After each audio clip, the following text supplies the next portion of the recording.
Memge sözler birim hikaye kılar.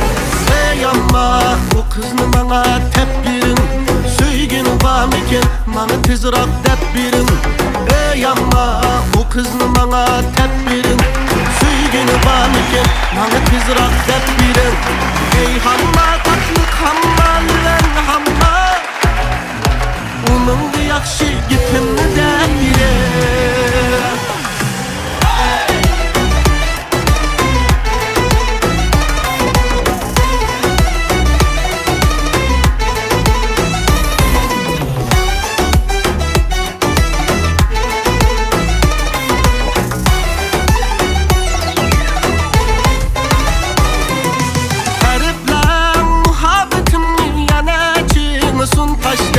Ruhsarını körgen kürey kalbine, heriflen muhabbetimi yanacın sun taştek.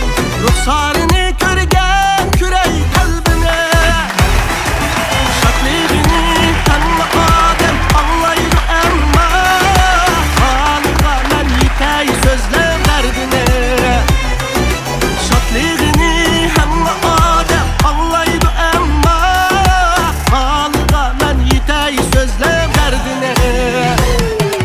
Ey hamma bu kızını tez tunuşturun, toy kılgın ba vay mana sayaklar. Ey amma bu kızını bana tep birin, söygünü var miken bana tezrak dep birin. Ey amma bu kızını bana tep birin, söygünü var miken bana tezrak dep birin. Ey hamma tatlı hamma lan hamma, onun da yakşı gitmini dep birin.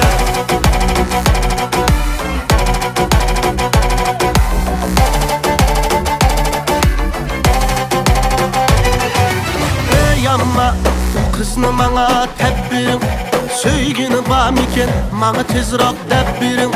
Ey amma bu kızını bana tep birin, söygünü var miken bana tezrak dep birin. Ey hamma tatlı hamma lan hamma,